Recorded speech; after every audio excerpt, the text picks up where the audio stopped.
Another exciting instalment of Policy Committee. Pleased to see you all. We will plough on through the agenda, which I hope is fairly uncontroversial, but lots to discuss, I'm sure. So we'll start with item 1, minutes of the last Policy Committee meeting. Anyone got any points to raise, issues with the minutes? No? Happy? Happy to propose, yeah. So we just need to waive those two. Yeah. All in favour? Happy? Very good. Any apologies for absence? I don't think we've got it. No, all good. Any declarations of interest? Don't think so.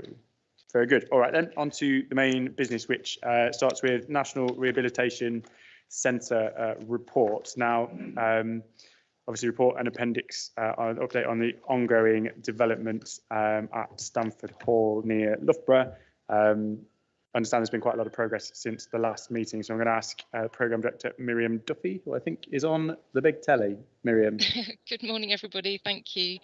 Thank you, Ben. Thank you all. Nice to see you this morning, and thank you for the invitation to come and update on the NRC programme again. This is the third update, so the scheme will all be familiar to you. But yes, quite a lot has happened since the last update. So our outline business case was submitted externally to NHSE and I in January this year, which was all on track, on time. And just before that, we heard that we were included in the 40 hospitals programme, which is now called the New Hospitals Programme, which was great actually, because it was a reconfirmation of government for the support for the NRC. It's a distinct project and programme in its own right within that scheme, and our other programme in the New Hospitals Programme through NUH is the Tomorrow's NUH bigger scheme. So we've got 2 running in Nottingham out of those 40, which I think is great. What that means is that we are within a whole big programme of work under that scheme, which is going to Treasury actually in August as a big programme business case on mainly how to procure for a big programme of work to build those 40 hospitals. Now, we are front runner in that scheme, so the scheme's divided into 2 parts. There are 14 front runners, and of that 14, we are one of 6 at what they're calling agile schemes that they're hoping to push through before the other schemes, which is great news for us. It's come with a different set of criteria that we've had to meet, which is slightly different to the criteria that we put together for the outline business case. So that required some further work, and that has meant that our programme timeline has been pushed out because of that. There are 13 criteria for the New Hospital Programme, very much geared towards design and repeatability of design, which makes sense really, doesn't it? If we're building 40 new hospitals, we want that to be as standard as possible. And as I say about the procurement, the other main 2 areas they're interested in is digital future-proofing for those hospitals, and obviously our scheme, and for those hospitals also to be carbon net zero. So that involved our team doing some further work on that. We have been RAG rated nearly all green on those milestones, which is great. We had a huge amount of praise for our scheme, and that is, as I say, being pushed through. So we're waiting to see what next steps are. We are ready to push on to the full business case, and we have also had assurance that our overall timeline and opening date of November 2024 won't be pushed out, which is all good. So the other thing really just to pull out from the report is we've pushed on with some academic work since our last meeting, and we've supported 7 people doing PhDs, which start in September. We're launching our website hopefully in August, and there's future money coming through to pump prime some of our workforce training and education in the next few months. So they're the things I wanted to pull out. Thank you for your ongoing support of this programme of work, and happy to take any questions. Thanks, Miriam. So to remind members, obviously, from the paperwork in front of you, our recommendations from this report that we consider the latest updates decide whether there's any more information that we need, and we're fortunate to have Miriam here this morning to answer hopefully those questions that arise, that we welcome the ongoing progress and support the revised timetable, and that a further report will come back to policy committee. I'm happy, obviously the report sits in my name, so I'll propose those. Have I got a second? Second report and reserve my right to speak, Chairman. Thank you, Keith. In which case, does anybody wish to speak or ask questions? Councillor Clark. Thanks very much, Chairman. I certainly very much welcome this, and I very much welcome the ongoing progress. In a former life as leader of Rushcliffe, I was involved with the wider DNRC project right from its very embryo stage, and this is the civilian NRC part of that ongoing project, which will be a great asset because they've got the learning from the MRC next door. Then that will be a great asset for the National Health Service as a whole. I would like to just correct you on one thing, if I can be so brave, because you said it was near Loughborough. It's nowhere near Loughborough. It's in Nottinghamshire. It's near Eastleigh. It's in the borough of Rushcliffe. So I wish we wouldn't keep saying it's near Loughborough, because it's in Nottinghamshire, and we should be really proud of the fact it's in Nottinghamshire. But knowing the project leader from its infancy very well, I know that he's a really strong personality, and his chief fundraisers are also very strong personalities. And although I can see in paragraph 7 of the update report that there is a moment of funding gap, I'm confident that they will have the personalities to actually find that gap in funding, because it is so much needed. The new technology that they will bring to rehabilitation of injuries, civilian injuries, would be just so fantastic that it can't not happen. So I'm confident that it will happen. And as I say, I very much welcome the ongoing progress. Thanks, Neil. I'm sure we can make sure that future reports recognise the Nottinghamshire-ness of it all, if it weren't already clear. I don't know if there's any comment on that, Miriam, perhaps particularly about the financial aspect? Yes, absolutely. So we do still have a gap, but as you say, we're fundraising for that, and we sincerely hope to close it by the end of this year. Thank you very much. Councillor Creamer. Thank you, Chair. It's just a question on the staffing of it with the delays. Obviously, it's welcome, etc.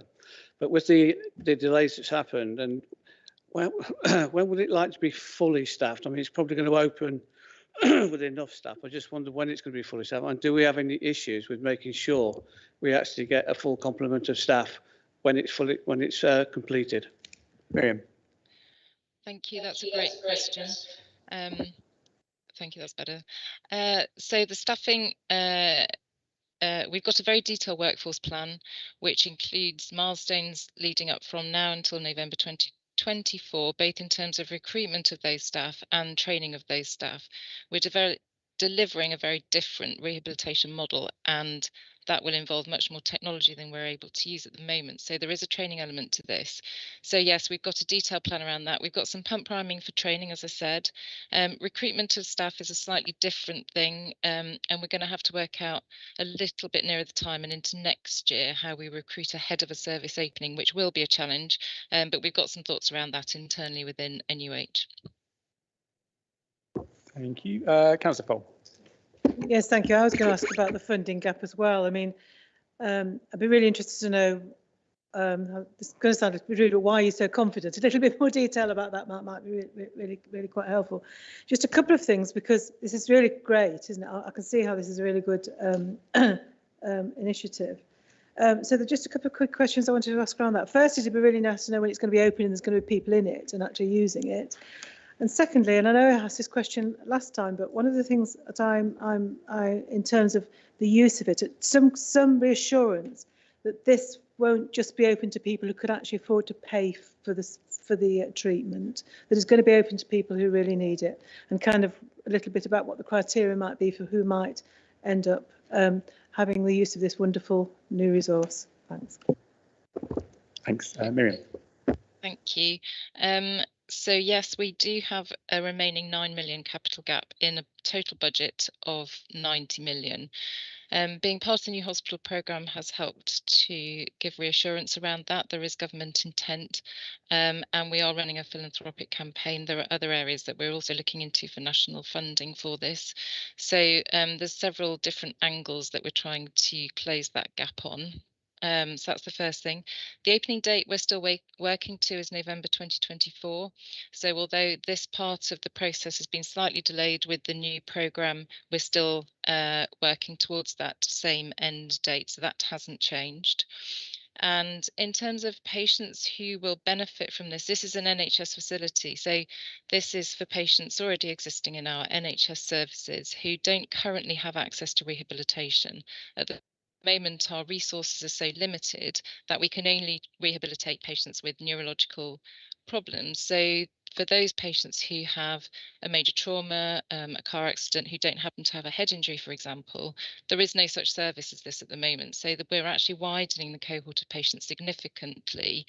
At the moment, we take 114 patients through rehabilitation in Nottingham, and the NRC will take 750. So that's a huge increase in what we can deliver. And that's partly due to a very different model. It's partly due to an increase of beds, but it's also partly due to that mix and different cohort of people that we're going to be able to take through. Thank you. Anthony, did you want to pick up on some of that? Thank you very much, Leader, and thanks, Miriam, for the report and the presentation. So the fundraising issue, it is a challenge. It's not entirely of our own making in terms of the programme, because since the original design and business case was conceived, which was now a long time ago, and the original allocation of money from Treasury was offered, inflationary costs, design challenges, the need to make the building carbon neutral and so on have increased the costs. Also, some of the assumptions that were made on funding the gap have changed, particularly the ability of other agencies through COVID to make the sort of capital contributions that we might have relied on in better times. Miriam is right, there are a number of strands to the fundraising strategy. Sir John Peace and General Tim, who Councillor Clark referred to, has been involved in the project since its inception, and I are leading the philanthropic campaign. That is difficult at the moment because raising money in COVID times is very challenging, but we're still pressing on with that. Time is short because we need to have closed the gap, at least on paper, by the time the full business case is submitted. So we're also trying hard to persuade the Department of Health and Social Care and Treasury of the need to close the gap in any case, because some of the gap is beyond our control. And it may be, of course, with the new leader of the council also being a member of Parliament, that he might want to have a word with the new Secretary of State, Sajid Javid, who probably doesn't know anything about this programme yet. His predecessor was very supportive of it, made a visit to the NRC, and in fact, between him and Robert Jenrick, were largely responsible for getting it over the line. So it might be an opportune time for us to remind Sajid Javid about the programme and its benefits, but also to make him aware of the gap. So perhaps a conversation that the leader and I can have separately. Thank you, Anthony. I'm sure there'll be a few people trying to have some words with the Health Secretary on various issues currently. Helen. Yeah, thanks, Chair. I think this is more a question for you, really, but we'll have a look. I welcome this update, but the problem that I've got with it is it doesn't address some of the problems faced for residents that don't have their own transport. Just for example, in my area, it's if you want to go by public transport, because I don't drive, it's 40 minutes on 3 hours, and that's including a 40-minute walk. And I was just wondering how many rehabilitation services will be transferred from hospitals across to Nottinghamshire, affecting how many patients, and have we got an integrated transport plan? I can assure you that's not a question for me. Miriam, hopefully it's one for you. I think it probably is, yeah. Oh dear, I'd like to hand it back though. So you're quite right in raising it, and it's an issue that's come up many times throughout this programme, and I think we've spoken about it here before. I think public transport wise, we are challenged with where the site is, but obviously the site offers so many other benefits that it's on balance still the right thing to do. We have worked up a travel plan which was partly informed by our period of public consultation last year, and will be further developed in the next phase for the business case. Now, there is a regular bus route, but that only is from Nottingham, so travelling east to west to the site will be much more challenging. And we're looking at a variety of things, so to extend our Medilink from Nottingham University hospitals and to use existing voluntary arrangements for transport. All that said, people who are patients in the building will be inpatients, so they won't have to worry about transport arrangements. It's visitors from family and friends who will be making these journeys, because obviously patients themselves will be transferred directly from whichever hospital they start their journey into the rehabilitation centre. We're not providing outpatient services, it is an inpatient unit. We have also put into the building 4 rooms that people can stay in if they do have to make long journeys to visit their relatives who are having rehabilitation, and we've increased the number of those rooms, and we've got 2 rehabilitation flats in the building as well, so that when patients are ready to go home, they can stay there with their families or people that they usually live with to start reaccommodating to their potentially slightly different roles. So we've tried to accommodate this within the building as much as we can, and there is a further development on the travel plan to do in the next stage of the business case. Thanks, Miriam. Anthony, you wanted to add? Thank you. All of that work is underway. The other option, although at the moment is embryonic, depends on the operating model for the centre. At the moment, it's not yet been determined whether it becomes a division, if you like, of the NUH, or whether it's set up as an arm's length organisation, which is probably the most likely option. Depending on its constitution and governance arrangements, it's very likely there'll be some kind of friends of or charitable arm attached to the operating model and the centre. And I would imagine, Helen, that there will be a focus through that on transport, and particularly making sure that visitors and relatives can get to and from the centre. I wouldn't want to overpromise on that, but there's still a number of years to go before we need to face that difficulty. And I'm confident with goodwill and some lateral thinking that we can cover off the gaps in the travel plan. Thanks, Anthony. Worth noting, I think, as well, that from a transport perspective, given that there are a number of years to go, obviously we're talking with district colleagues and other county colleagues about wider kind of transport planning across the county and across the region. We are bringing forward probably transport as a theme through our Economic Prosperity Committee, where we can work more effectively together to try and join these things up in a more strategic way, and equally, as you may have seen yesterday, talking with government about kind of devolution in terms of regional, spatial and transport planning and how that might be able to fit this for the medium to long term. So a lot of conversations going on there. In the absence of any other speakers, Keith, do you want to say something?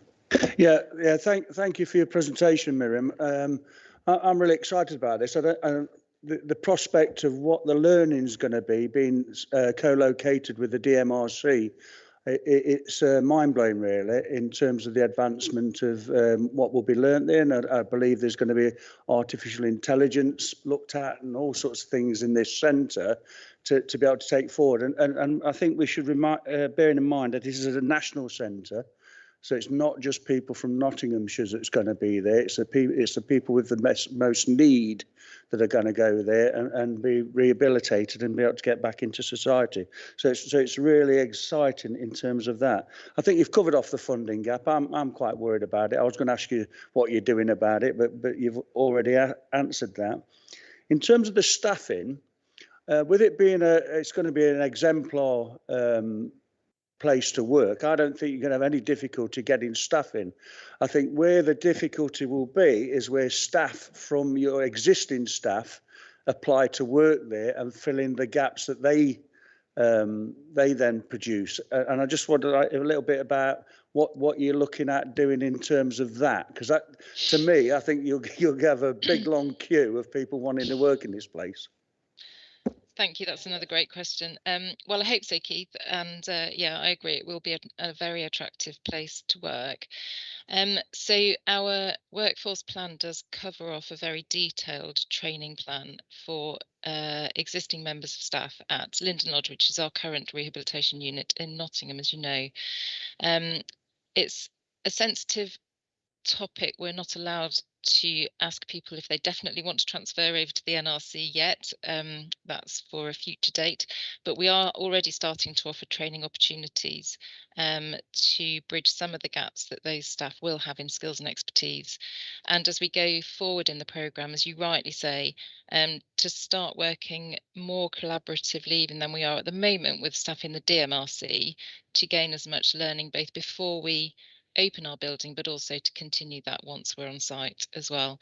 So there is a lot of detail behind that already. Our partner organisations in academia are Loughborough University and the University of Nottingham, as you know, and beyond that there are 22 other HEIs who are involved in this programme of work across the length and breadth of the country. Now, some of them will be delivering training programmes with us, and some will be involved in research, so that academic arm is strong. There'll also be some training on the job, frankly, that we will provide in-house with expertise that we can gain from elsewhere. So there's a whole combination of activity that will go on in the next 2 or 3 years to ensure that the workforce is as ready as we can possibly be to open with those skills and expertise. But undoubtedly, we will learn a lot even in the first few months of opening, and I'm sure things will change very quickly once we're actually up and running. Thank you, Miriam, for that and for your time and effort in terms of delivering this project. I think in the absence of any other speakers, you are free. Thank you for your time and your report this morning. I'll ask members then to consider the recommendations on page 6. All in favour of those? Looks to be unanimous.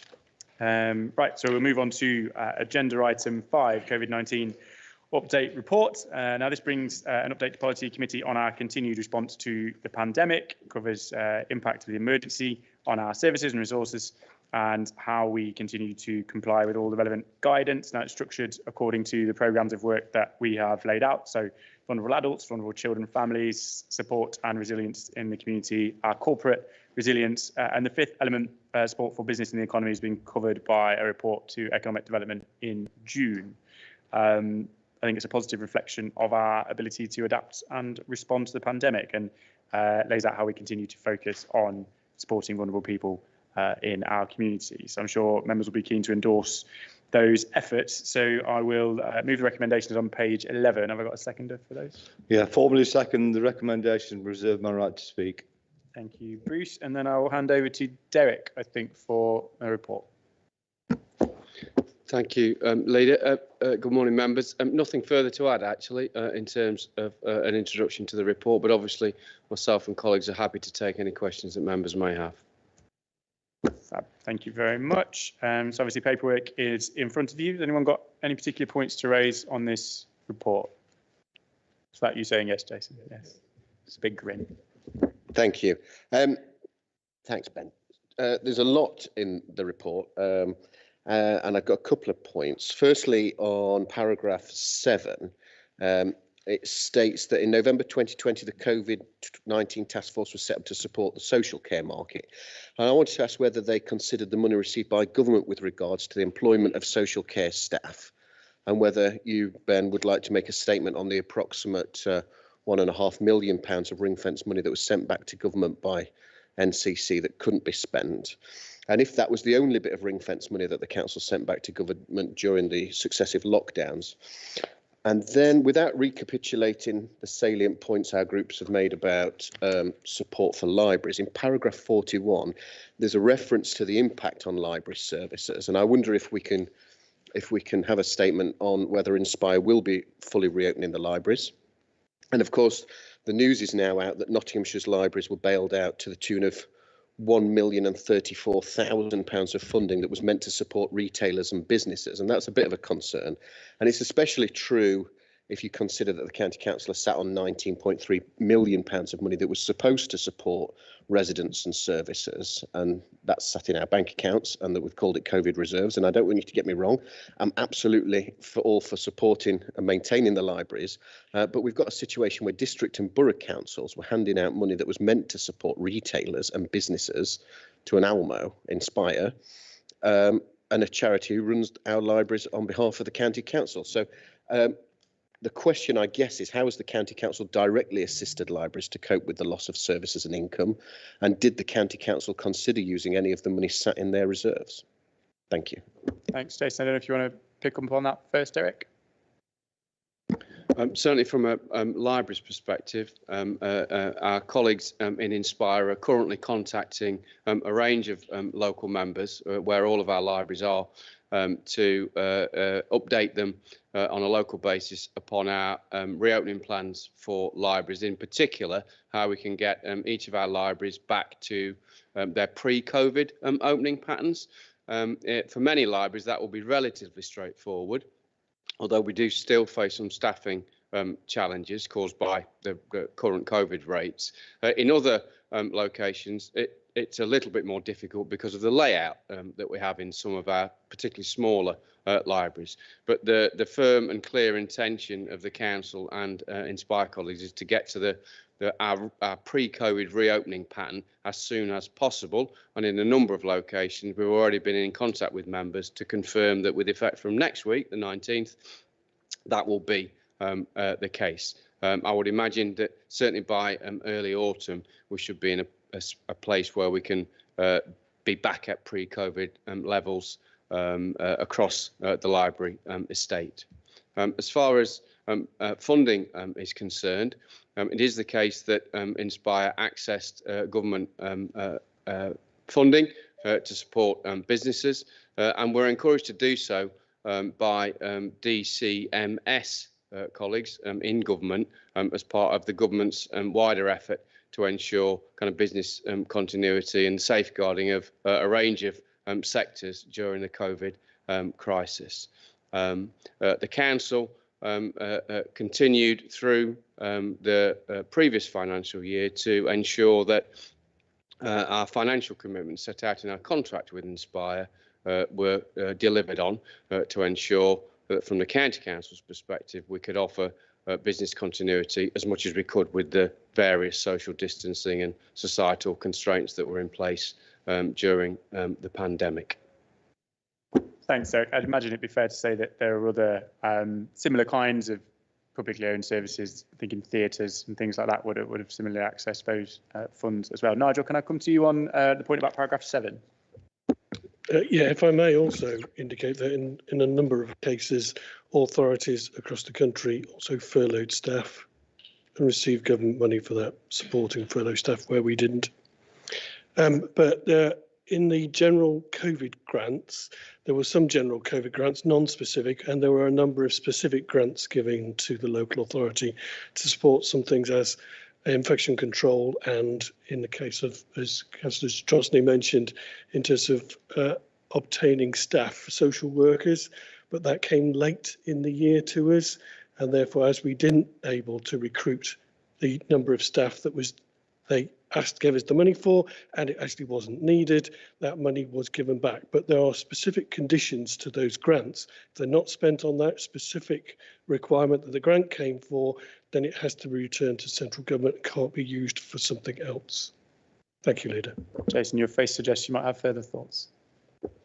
I don't want to get into that sort of argument, and the only thing I'm going to ask is for Derek on the point he mentioned about consultation on libraries, just for a plea that some libraries don't just affect the ward or divisional member. So town libraries like Kirkby or Hucknall don't just affect the member that they obviously fit in. So please, can we speak to wider members? The rest of the argument, I guess, is you and I can have a chat about. Have a nice cappuccino in your posh room, Ben. I'm sure we can sort that.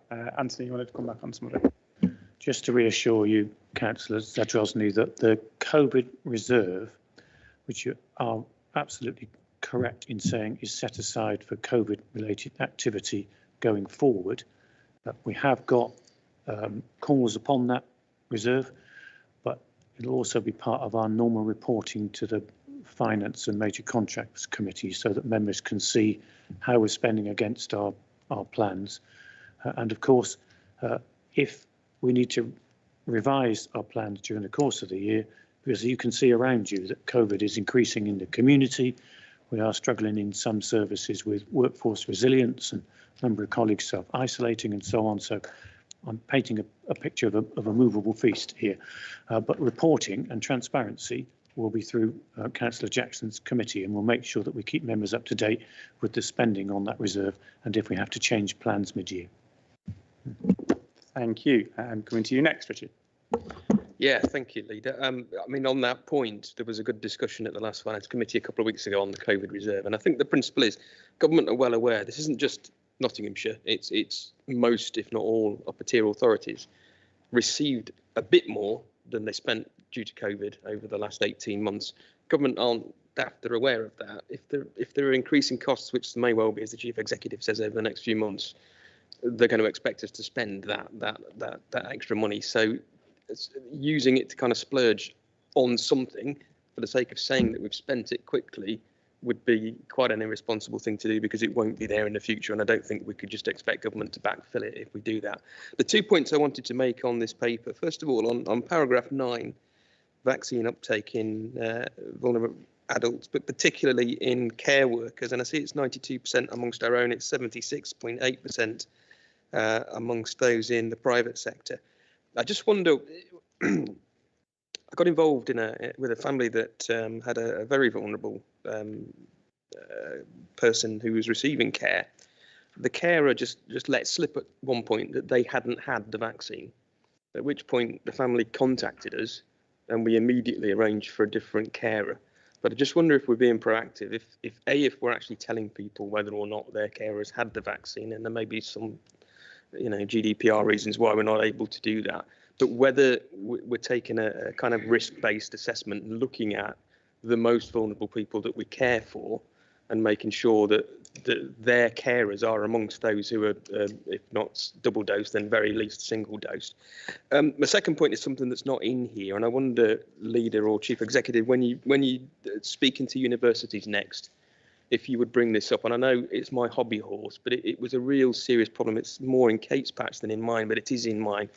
Last autumn, it really was felt that the spike in the autumn was seeded by students coming back, and it's not their fault, and I don't want to bash students over this, and in many ways I feel sorry for them.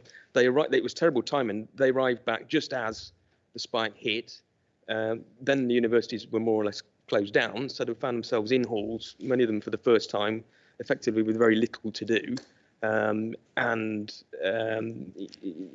Understandably, we're often out and about, we're on public transport and that sort of thing.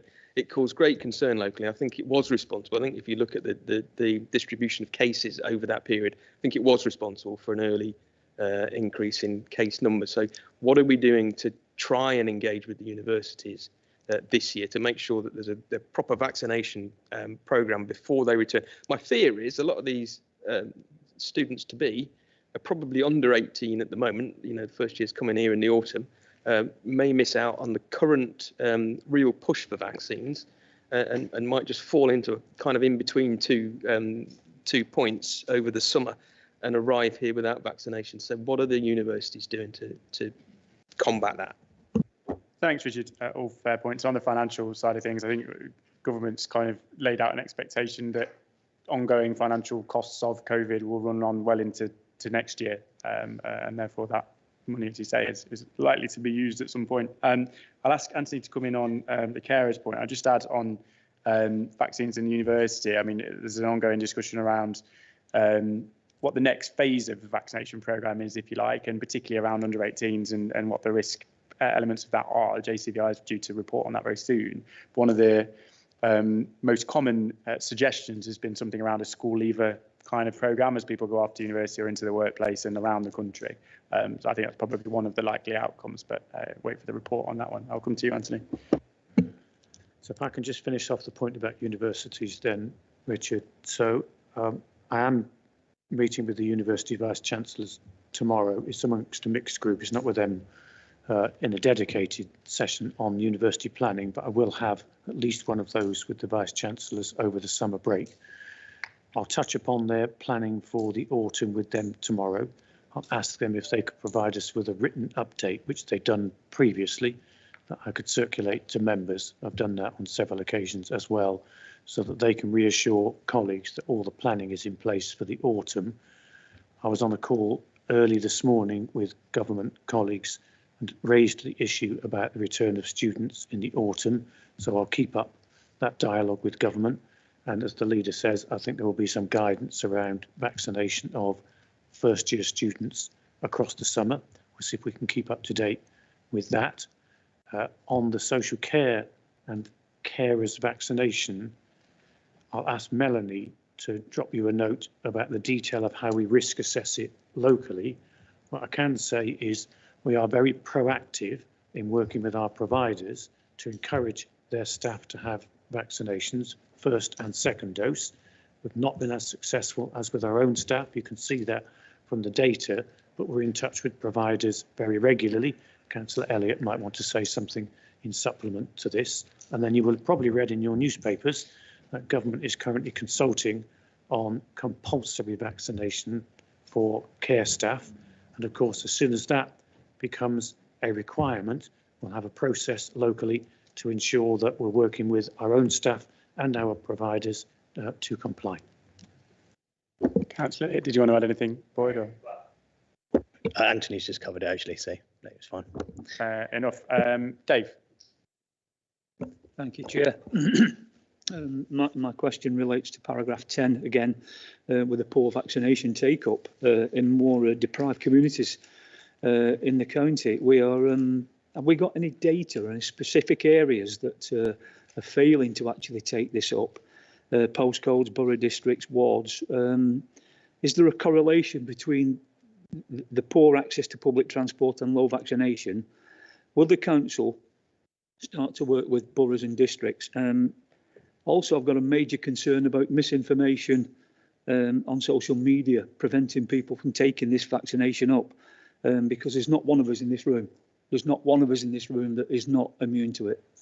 You are suspected whether you've had a double jab or not, because the manifestation of this particular virus, once it starts to mutate, and over the winter period, people will get sick, and we don't know where they are.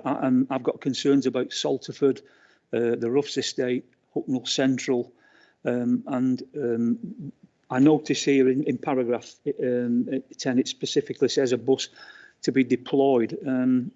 Is that possible to get that bus deployed into those areas to take the COVID jab to the people rather than the other way around?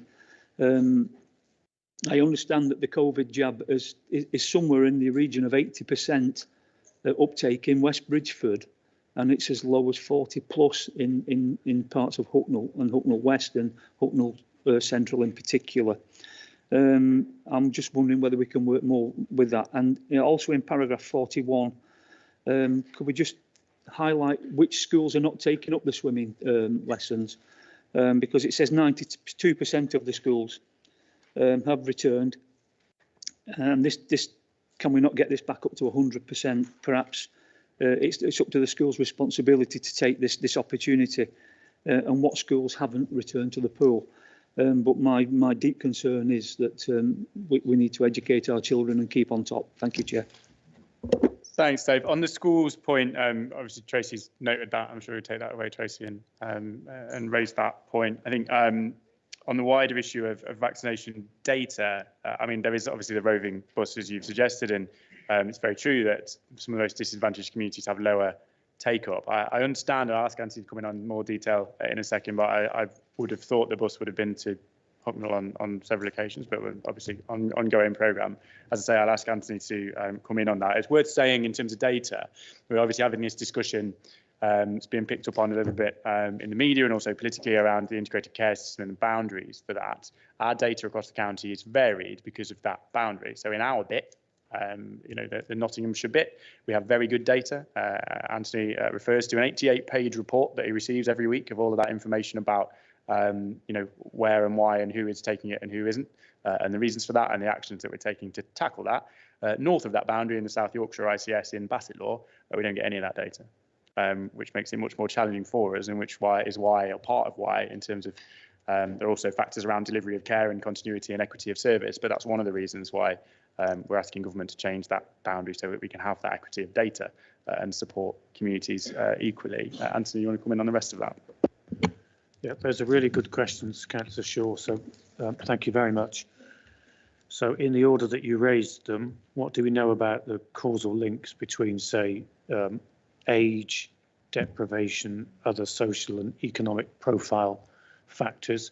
We know quite a lot because of the regular reporting we get from the NHS, and district council chief executives are involved in a group that helps plan a strategy to tackle what was originally called vaccine hesitancy. I think the terminology might have moved on, and indeed this afternoon, following the session that we had with your colleagues last week in preparation for this meeting, Sarah Carter, who's the NHS local lead on the vaccination programme, is meeting with the chief executive from Ashfield District Council to see what we can do to target some of those areas that you listed for me and have listed this morning. So hopefully Sarah and your chief executive can work on a strategy which is local to Hucknall and those other areas in Ashfield that you and I know are struggling. So we'll take that forward through Sarah this afternoon. The fact is, when you look at the data, those causal links exist, and you're right to make the comparisons between a place like West Bridgford and a place like Hucknall. So there is a lot of work underway, but we are getting to the point now of those people who are extremely reluctant for one reason or another. It's not always because they have an issue with the vaccine itself. Some of it, as you say, is about access and availability and cultural norms and word of mouth and all of that stuff, which is quite difficult to penetrate. But I'm confident that if, particularly at district level, you can work closely with Sarah, who is very flexible in terms of deployment of different types of vaccination arrangements, including mobile arrangements, that we can significantly improve that data over the summer. And of course, as community leaders, local people will listen to members as well. So the more that you can do, and I know that you are, to promote the uptake of the vaccine in your areas, the better. But hopefully Sarah can give you some reassurance this afternoon and put some additional actions in place. Thanks, Anthony. Obviously, as we get towards the stage in the summer where everybody has been offered both jabs, then targeting those who haven't taken that up becomes a greater capacity to deliver that as well. And on a national level, there's a huge amount of work going into marketing and targeting specific communities, whether that's BME, disadvantaged, whatever it may be. It's sat on the select committee that dug into some of that, and it's done in a great deal of detail. So lots of work going on. Kate. Yeah, thank you. I think Richard made a point well made about students. I mean, I love the students. I mean, they do make a real kind of contribution to the economy and the culture of my patch in Beeston, and that's great. But I mean, I know there are some significant issues. Actually, Anthony, it's probably a bit out of order, but I can have 5 minutes of your time after this meeting before you go and see the Vice Chancellors. We've got a big issue in Beeston. I could do with running by them, and I'm not getting much of a response from them at the moment. If you wouldn't mind, that would help. Okay, sorry, I digress. Just to say, going on to Richard's point again for a minute, one of the things that concerned me hugely, not so long ago, I was in a meeting with a tram operator, and they were really, really concerned about the students on trams not wearing face masks. And I think making it non-mandatory is going to be a real difficulty for them. And I think the tram operator is really quite concerned about that. So I don't know whether there's anything we can do about that. I think we ought to encourage students, require them if we can. I don't suppose we can, students to actually wear face masks on the tram, because I think that would be a kind of really good way forward, because of course they tend to use the tram a lot. I was going to ask us a different question that I know this goes a little bit into the next report, but one of the things that concerns me about recovery is actually this issue of hidden harm during the pandemic. And I know there's been a massive increase. I know I was at a charity that provides early stage mental health in Beeston just this week, and there's a flood of people coming to them saying there is not the service here for them. And I just can only think that as people come out of isolation, there'll be an awful lot of people that will actually come out, and actually there might be an awful lot of hidden harm, mental health difficulties, some sort of undiscovered abuse. And I just wonder what we can do in terms of that. And certainly, I mean, at the moment, I don't know whether you're aware, I'm sure you are, but you know, under paragraph 15, it says the ongoing challenge of bubble closures. I mean, in certain schools I'm involved in, huge numbers of children have actually been, pupils have actually been sent home because of the way that it's currently kind of, you know, being handled. I mean, schools at some stages have actually been closed, whole schools have sometimes been close to being closed. And, you know, and of course that's great, we know we want to keep them safe, but, you know, there are issues around that, and I think that's something that really we should consider. And my colleague kindly behind me says that she can lay hands on the Basset Law data if it would help you. Thank you. It's fair to say we can get it, but it's not proactively offered, shall I say, as opposed to some of the others. But I'll touch on some of those things and I'll hand over to Anthony. I think obviously struggle to come up with a student-specific policy around transport, but as I understand, NET can make it a condition of carriage if they choose to do so in the way that the TfL have done. That's, as I understand, been left up to individual transport network providers to decide. I'm sure there's a number of those points around mental health and those challenges that we'll pick up on in health scrutiny, because I know that's a key theme for them over the next few months as well. And I'm sure Sue would be keen to have that conversation with you.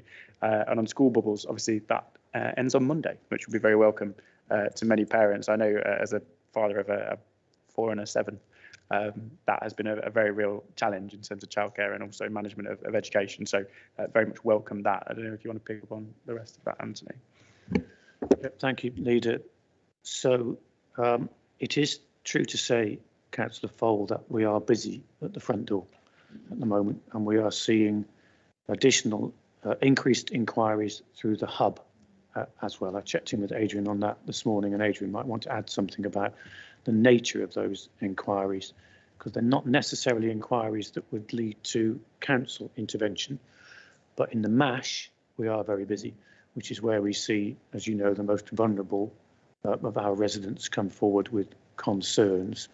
It isn't necessarily then translating into new cases entering, say, the child protection system, but we are very busy. Now, one of the reasons I'm cautious about our COVID reserve, going back to Councillor Zadrowski's point, is we need to see how that unfolds across particularly the early autumn. The first few weeks of the school term are traditionally very busy in child protection terms, as are the final few weeks of the term. But of course, in the new term, as the leader has said, school life hopefully will be back to something near a normal. So we've got processes and systems within the council to evaluate and monitor all of that increased demand.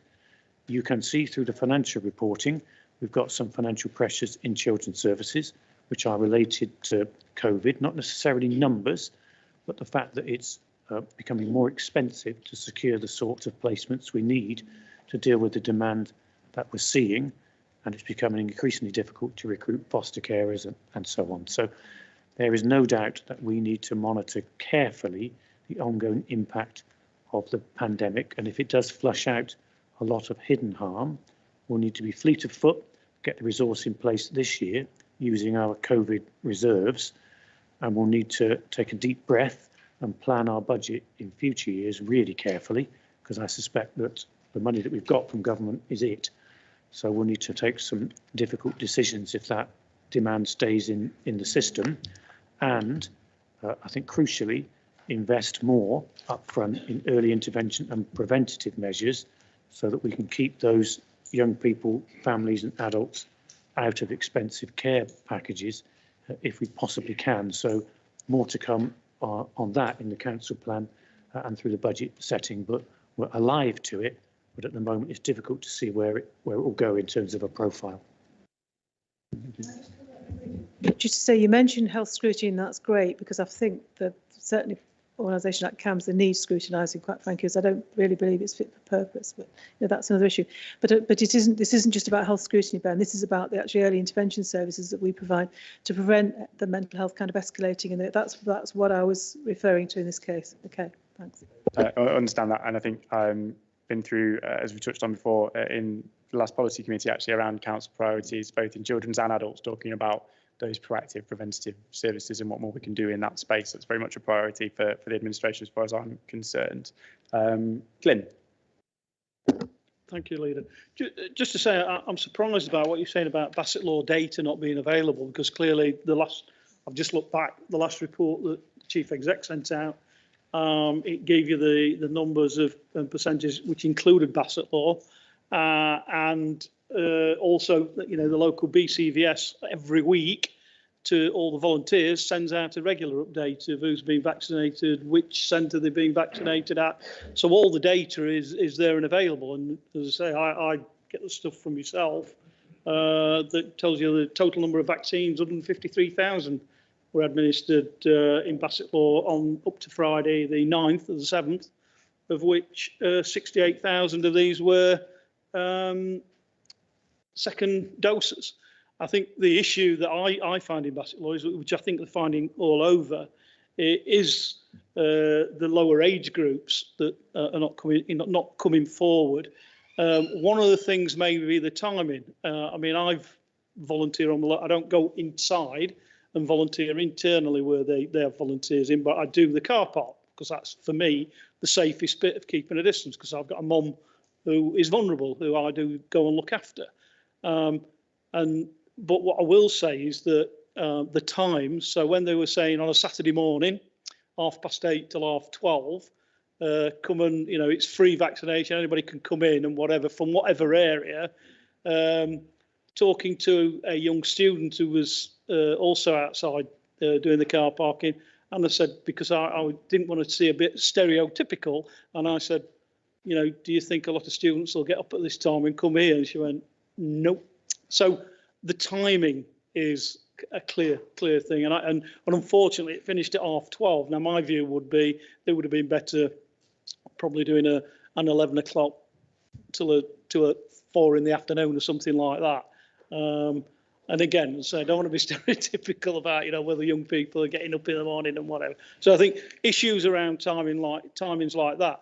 We were telling young people, the young people that did come, so a lot came with the parents. So whether they were sort of being told they'd got to have it or not, those that came with the parents, or those that came individually, we were saying to them, hey, text your mates. Have you got any mates who've not been, you know, if you know, just text them all, please, to get them here. We're here all day, you know, and, you know, it's anybody can come in. So we're trying to pass the message on, but it still doesn't seem, you know, the numbers they're telling me as of the last one I went was last Saturday, they were struggling to get the numbers in, you know, and that is a concern in particular.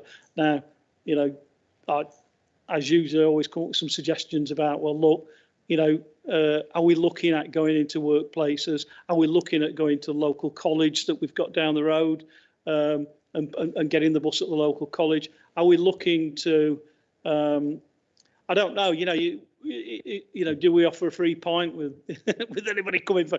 There's got to be some way, because not all the individuals that you talk to are saying that they don't, you know, they're against it, you know, because there are a few are who are saying for whatever reason their decision is they're not going to have it.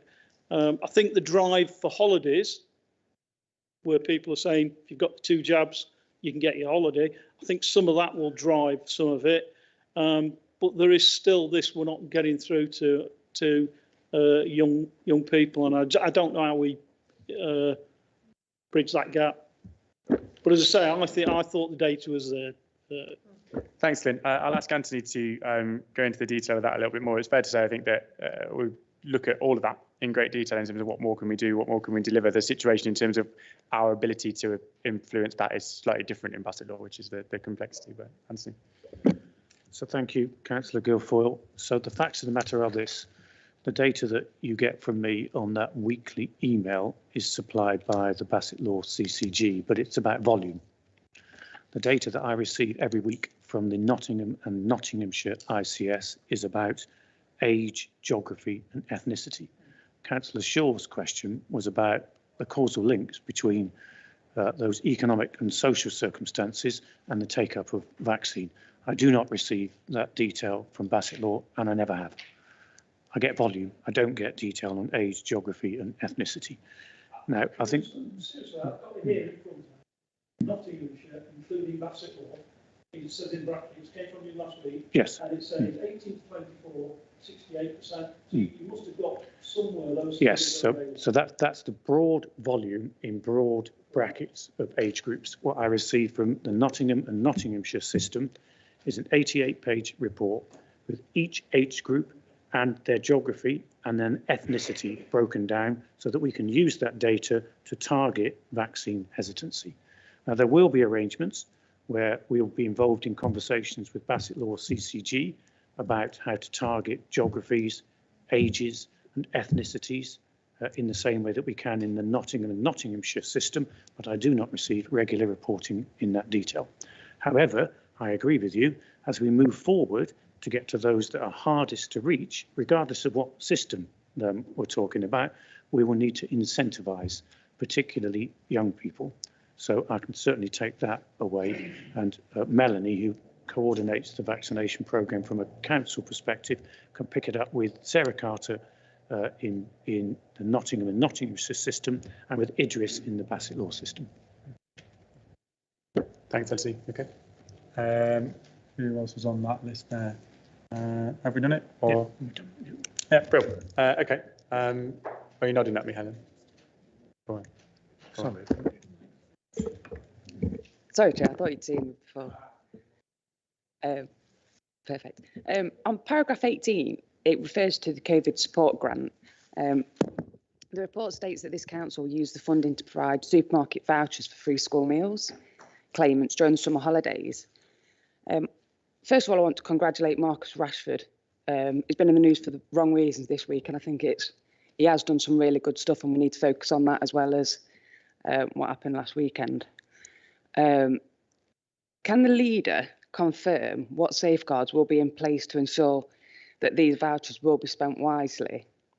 And can he confirm that these vouchers will not be able to be used on things that they aren't meant to be, as may have been previously been stated?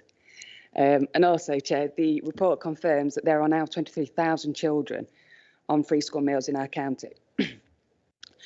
We have requested updated figures, but it is clear that the areas where free school meals have risen most sharply are in places like Ashfield and Mansfield. What targeted help is there to deal with poverty issues in places like North Nottinghamshire? And would the leader of the council agree that rises in child poverty are not a cause for celebration? Thanks, Helen. Of course they are not.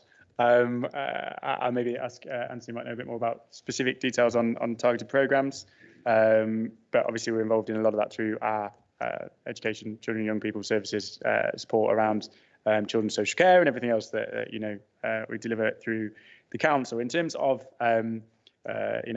vouchers, which you very helpfully pick up on, as a result of my intervention in the chamber in Parliament, the government tightened up restrictions around the use of school vouchers, which in some cases were very in a high-profile way. There's lots of coverage in the press, particularly around Asda in Bradford and various other places where staff had complained about the way that they were used. But we did raise that in Parliament, and government added additional restrictions to those vouchers to make sure that they were used in the right way, which I was very grateful for.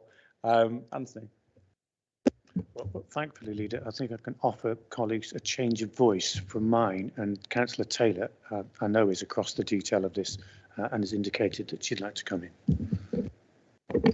Be a short but sweet reply, a little bit like me, but in respect of the increased take-up, at the moment, if you've followed the last committee and some of the reports that we had from officers, there is no clear data so far about the increased take-up as to whether that is eligibility related or simply more people who were previously eligible taking it up. Now, instinct would tell us that there are going to be more people who are now eligible who were not previously, but what we can't do is define those stats clearly at the moment. So officers are working on that, and that report will feed through to Children and Young People's Committee in due course. We are still working on a lot of COVID related data. And my other thoughts are simply around the way that this council has approached the support for free school meal families through each vacation period. so far. We were very quick off the mark under Councillor Owen's committee leadership last year to make sure in the very first holiday that the money was allocated to provide that support, and we have continued to do that each holiday period since. The latest tranche of funding from government will support families through the summer holiday period, and in addition to that we do have what's referenced in paragraph 17, the extra sort of support work through things like the holiday activity and food programme. So I believe that this council is doing everything it can, drawing down as much money as we can from government to make sure that we keep supporting those people who need it, and as far as the data goes, that will work through as we do the rest of our COVID analysis. Thanks, Tracy. I know you're across the detail of all of that. I'm sure there's opportunities to go into more conversations about that, Helen, if you choose to. Obviously, worth flagging and saying in this public forum that there was no gap in terms of delivery of free school meals over the holidays or anything like that in Nottinghamshire as far as our delivery was concerned, and that money was kind of devolved to us as an authority to utilise, which we did and will continue to do in terms of school holiday clubs and everything in the future. I think that was the final speaker. In which case, I will refer colleagues to recommendations on page 11 and ask for all of those in favour of those recommendations. Thank you very much. That is carried. So we'll now move to COVID recovery framework, which obviously touches on some of the same issues, but looks ahead a little bit more in terms of a reference document for us about the structures, the approaches we might take to work with our partners and managing the ongoing impact and economic recovery as things evolve over the coming year. It outlines the socio-economic impacts, the steps we're taking to look at those, the impacts on the county council itself, and how we are improving our ways of working going forward. I know members will be delighted to acknowledge the breadth of work that is ongoing from this council to support our communities, recognise the value of this, the framework, and trying to lay it out in what is recognisably a very difficult and changeable time, but it's still important that we have a plan in place and that we have the right structures and response to do that. So I move the recommendations on page 2 of the report. Have I got a seconder for those? Yeah, formally second, Mr. Chairman, and I reserve my right to speak. Thank you, Bruce. And then Derek, I don't know if there's anything you want to add in addition to the document. Thank you, Leader. Just a couple of things. Firstly, to confirm to members that the document, the recovery framework, reflects a good deal of work amongst staff and departments at all levels of the council, particularly around our kind of short and medium term horizon scanning and thinking about what the next few months might look like and the challenges that and opportunities that they might hold for the council and our services and the residents that we're serving. So this is a very high level summary of a significant amount of collective effort and activity. And I suppose the other thing to stress is that a number of the themes highlighted in this report and in the framework will also feed through into the council plan when it's published in the autumn, which in effect will be a much longer term take on the recovery of Nottinghamshire from COVID. That's it. Happy to take any questions. Thank you, Derek. Worth pointing out within the report, obviously, as you said, it's a flexible and changeable time. I think it makes provision for various scenarios in terms of what might happen, optimistic and more challenging scenarios as we go forward. I think it's the right way to approach things. Is there anyone who particularly wants to comment on this? Kate? Yeah, thank you. Just a couple of things. First, I was very interested to hear the discussion you just had with Helen and with Tracy about the issue around deprivation and how we might tackle that in terms of the council. And I noticed on page 41 of 72 on the yellow pages, it says risks are much higher for those more living in more deprived areas, and it goes on to describe that a little bit more. It sounds from what Tracy was saying that there is some work going on about how to tackle that, but it would be really interesting to see some clear actions around actually how you're going to tackle people in terms of COVID recovery around, particularly around those who are deprived. And clearly, I realise this is high level. There really isn't much in terms of action in here, so it's actually quite difficult to comment on. Just to say that it looks like a reasonable piece of work. The only other thing I was going to ask you on paragraph 6, you mentioned the new council plan. So it does give me the opportunity to make reference to your announcement yesterday in Parliament. And I just wondered, it's just for the last time that anything connected to any kind of local government reform came up, it was very, very clear that the then leader had a very clear idea about what was wanted and would book no kind of, I don't know what the word is really. She just knew what she wanted and she was going for it. So any kind of consultation or any kind of discussion across the board was pointless. That wasn't clear at the start, but it was about halfway through, which is why we pulled out of it. Your speech yesterday in Parliament suggests to me that we're in exactly the same situation. You might have a different scenario, but you know what you're doing. What really is the consultation going to be real, or is it just going to be an imposition? What kind of openness and transparency will there be about the consultation process? Because if anything, I know you'll say, well, this is a different administration, but with respect, you're all Conservatives. And it just worries me that actually there's a fait accompli, and really any kind of discussion, debate, consultation is pretty pointless.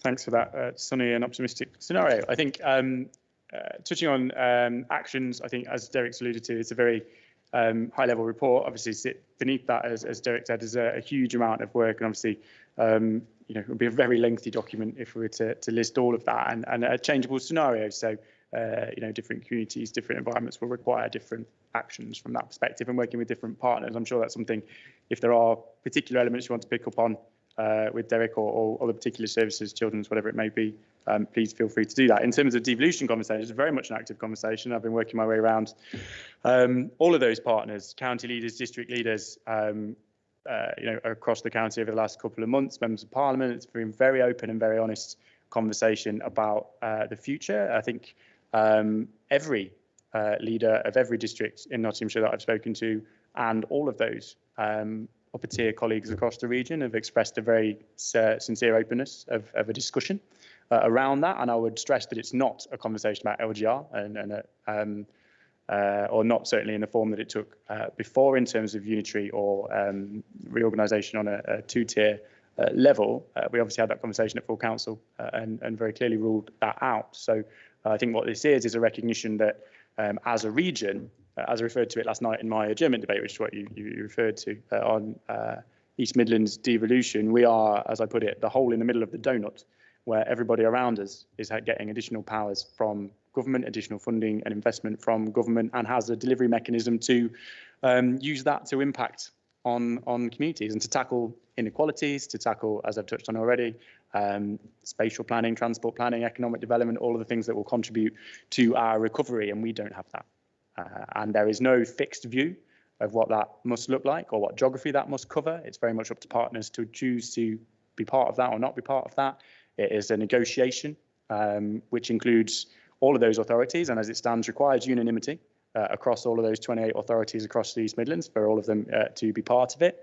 Where we are is very simply a process of starting a conversation, and there is arrangements in place in the coming weeks for upper tier authorities to get together and have this conversation to seek to start a discussion with government, which is what the Minister Luke Hall touched on last night, and to effectively say to government, let's discuss it.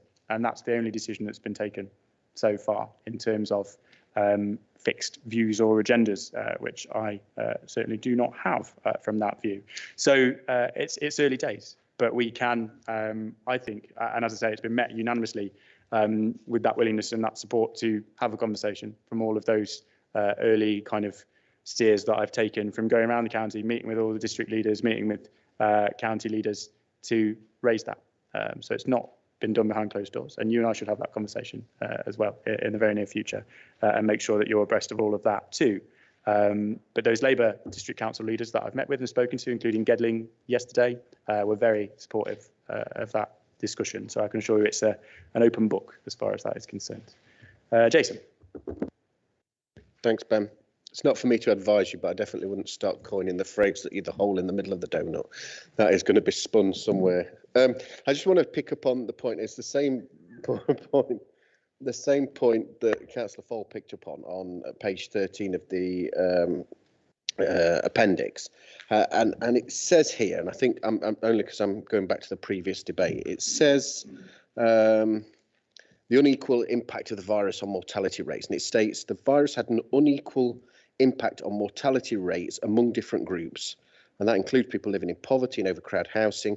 And it states there is a risk of widening inequalities between communities in the county.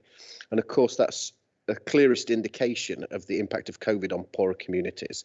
And I just wonder if you want to take a chance or delegate some authority to just slightly reword that, because to suggest there is a risk following the previous debate is absolutely incorrect. That is happening now. And I think that in this sort of document, you want to recognise that that risk's happening, and the county are working on mitigating factors. So it's the page, it's 13, so it's 41. Page 41 on the substantive paper. And I just think, obviously, this is the opportunity to get that right when so many members have recognised that as an issue this morning. And my other points, of course, are what other indicators do the council use to track poverty and that link to COVID? And do we look at the increases in out-of-work claimants per borough district, or excess deaths, mortality rates per borough district, and how are those figures available? Because clearly that's the stuff that's feeding into that. But all my main point is that you might want to just give yourself the slight bit of flexibility to reword the final sentence of that piece. Chair, thank you. As you say, Councillor Drosny, we know that is a widening inequality. I'm happy to look at that and fairly open to that. So we can consider that, Derek, I think, going forward. In terms of, Anthony just pointed out, just going back slightly to Councillor Fowler's point, that in terms of open and formal discussions, public discussions around the devolution conversation we've just had, we've got an economic prosperity committee on the 27th of July, where that will be discussed in a formal context with all the district council and city leaders together. Anthony, do you want to touch on Councillor Johnson's other point? So we'll tweak the wording, Jason, to recognise that point that you've made. On data, I'm glancing at Derek and Adrian, but I think I'm confident in saying, in terms of the data sets that you mentioned, things like excess deaths and their relationship to geography, we have got that data and we can use it to plan for the future. Am I right in that, colleagues? Yeah. Yeah.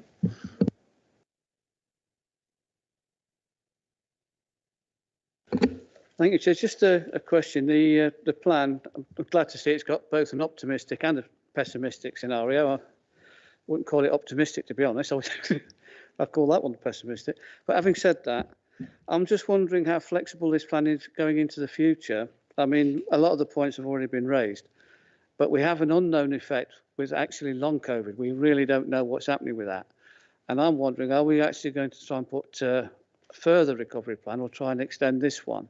So I'm just wondering on long COVID. So I'm looking into the, not the medium plan, but for the future. So I'm a little bit concerned about that as well. My concerns have already been raised about the item page 41, and the on-page number before it has got the pessimistic scenario, etc. So yes, the plan's necessary, and as has already been said, the actual inequalities are beginning to pile up, and I've got a horrible feeling that the inequalities will pile up even more with long COVID, because they're the people that's actually, it's the poorer areas that's going to suffer long COVID the most, I think, and the most vulnerable to job losses, etc., etc. So I'm as worried about long COVID as this recovery plan is good. I'm as worried about the future. Thank you. Thanks, Steve. It's fair to point out, I think, that the nature of many of those inequalities, whether it's economic or health or whatever, it tends to, and data suggests it disproportionately hits those communities, and are very alive to that. I think it's fair to say that as a recovery document, it will need to be a live document, and it will need to adapt and adjust to times as we have that information, we have that that data available. We can see how it emerges, because we can't necessarily predict that right now. I don't know, Derek, if you've got anything to add about the nature of how we're going to manage that.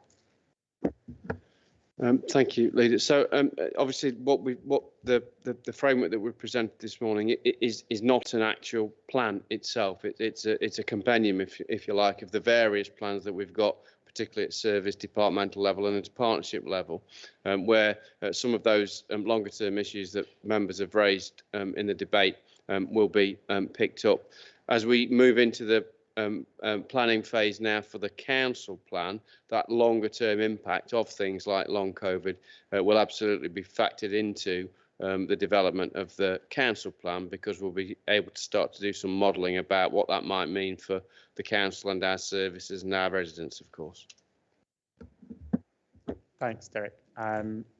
Anybody else wishing to speak? If not, I'll come to Richard. Richard, go first. Sorry, Bruce.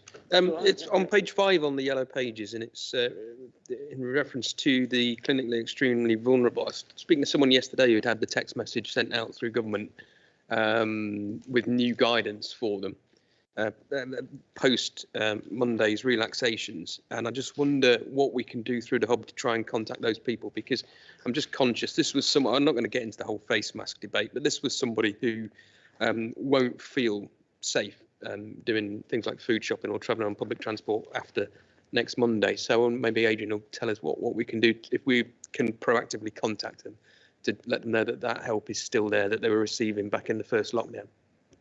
Adrian, you happy with coming Yes, we can, and we're continuing to offer a number of services. Tends to be through the voluntary and community sector network that we've been running over the last few months. I think we referred to earlier on in the previous debate that we've seen a slight increase in visits, mostly to the self-service part of the hub that we've been operating.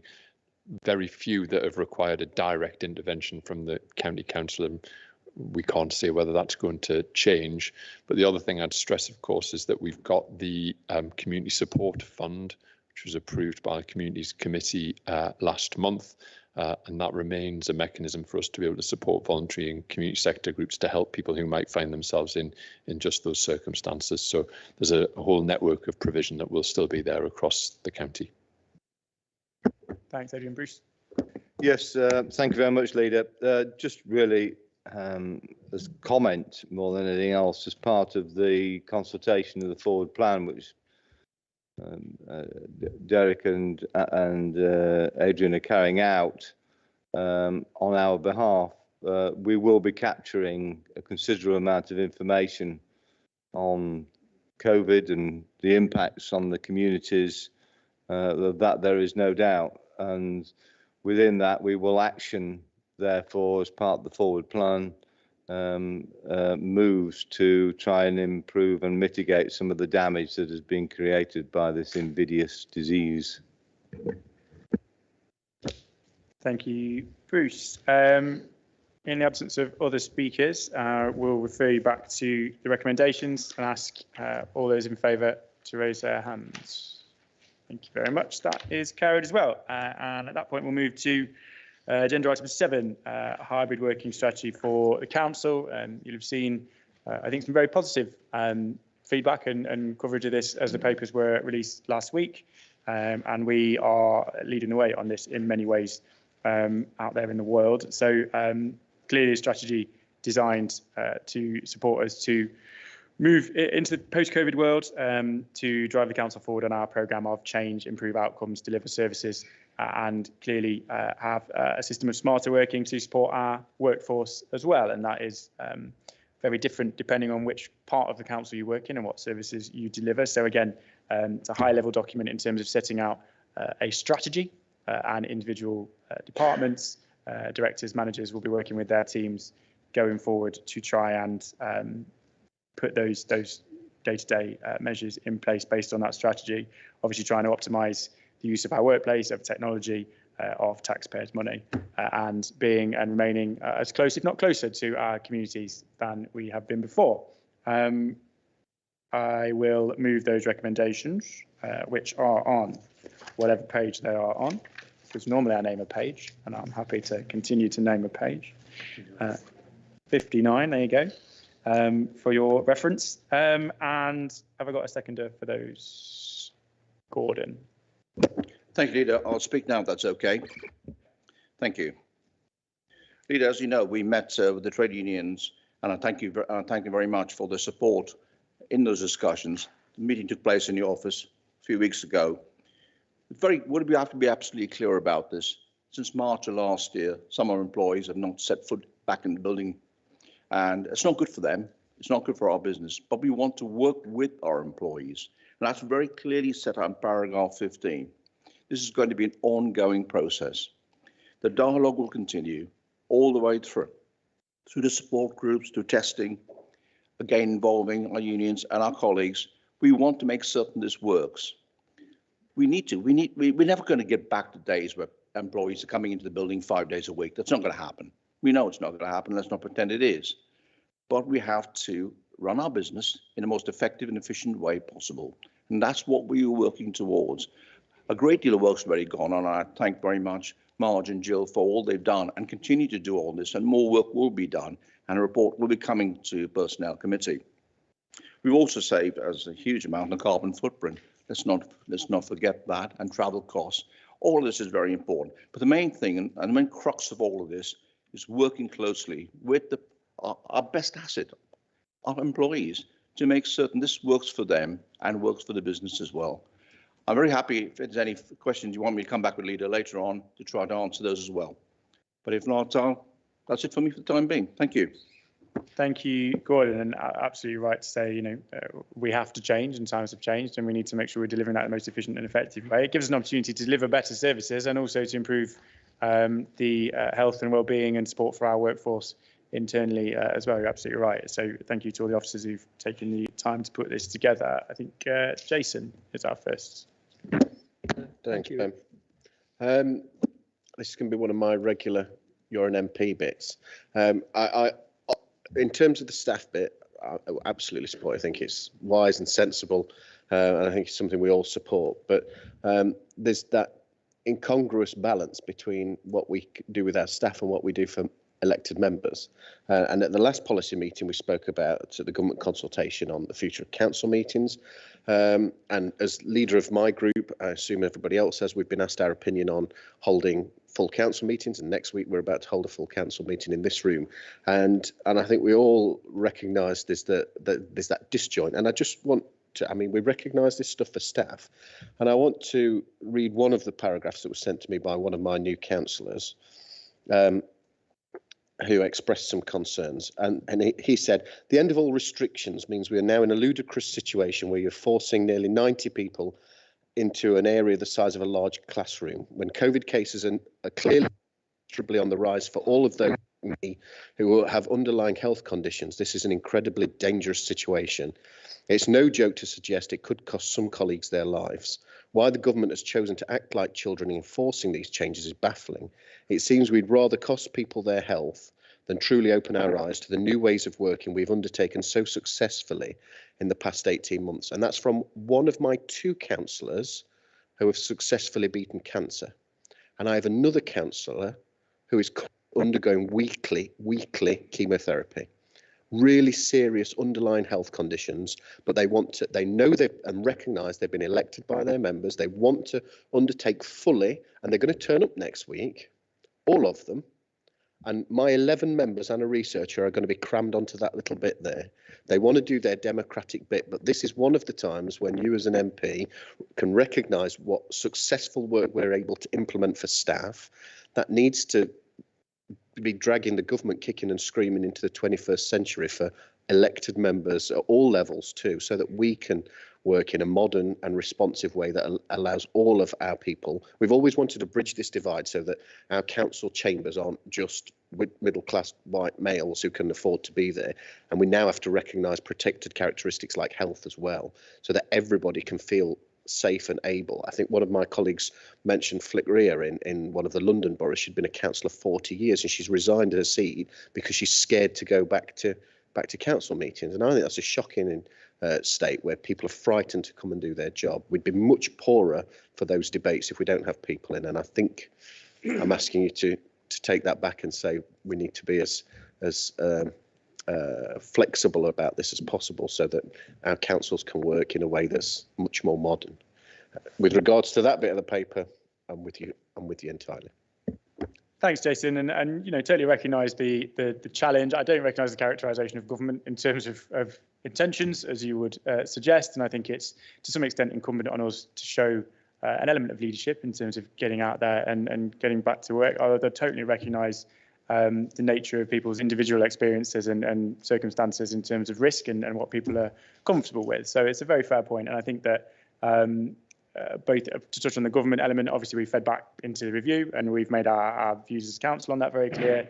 I will continue to make our views on that very clear, and the more flexibility we can have, the better. That does require primary legislation, so there's a time element to that.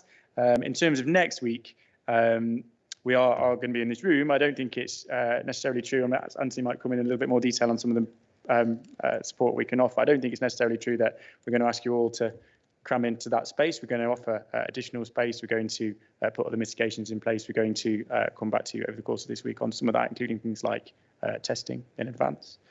So we will make that much clearer over the coming days. We're going to make every effort to offer that support and mitigation wherever we can, working within the legal limits of what we are allowed to do. Anthony, if you don't want to comment on that anymore. So this is not in any way a mitigation for your central point, Jason. I accept that. It's more about what we're trying to do to make the council chamber safe and secure and have a successful meeting next week. And Marge and colleagues will write to all members probably tomorrow. So first of all, we'll encourage members to take a lateral flow test. That's government advice in any case that people take regular LFTs. We will advise members to wear their face covering in the chamber unless they're speaking. It's very difficult to speak with your face covering on, so we'll give people the choice to remove it if they want to when they speak. We will ensure that the assembly hall is available so that if members during a debate, I appreciate there are times in a council meeting where everybody has to be in the chamber. You've got to be here to vote, for example, as you know. Legally, we can't get around that, and it's generally accepted that members will congregate at the beginning of a meeting and at crucial points, such as when they vote. But if members want to listen to the debate and have more space, we'll make the assembly rooms available. We'll make the sound available in there as well, and we will recommend at the beginning of the meeting that the chairman proposes we suspend the standing order, which puts a black mark against colleagues if they're out of the chamber for more than, I can't remember what it is now, let's say it's 30 minutes, but we'll try and suspend that. And at the same time, yesterday, colleagues met in here to thoroughly risk assess all of those arrangements and ensure that we can ventilate the chamber so that we can make it as safe and secure as we can, so that we can hopefully have a successful meeting next week. And as I say, we'll put all that in writing to colleagues very soon, probably tomorrow. Hopefully that allays some of those concerns, or they recognise the central challenge that you make there, Jason. Neil. Thank you, Leader. I very much welcome this, fully support the whole principle of smarter working and changing the way we work. Absolutely support it. There are obviously pluses and minuses to all these things that go on. The word flexible, I think, is on page 3 of the yellow pages, the hybrid working principles. I think that word flexible is probably one of the most important words, because we want to maintain that flexibility. And I suppose, and I'm sure I know I'm pushing at a wide open door here, but we need that assurance that there's sort of no set formula, so that things can evolve. And if it's obvious that some particular aspect of it is not working right, that it changes, or we can adjust without too much official formality. And obviously one of the things that I've got in mind is we've got to make sure that whilst we are absolutely going to be changing the way we work, that we don't actually lose anything, because one of the most important things that happens in the way we have been working is what I call corridor conversations. And obviously, if people are all working at home, you can't have those informal, brief conversations in the corridor or wherever it might be, by the coffee machine or whatever it is.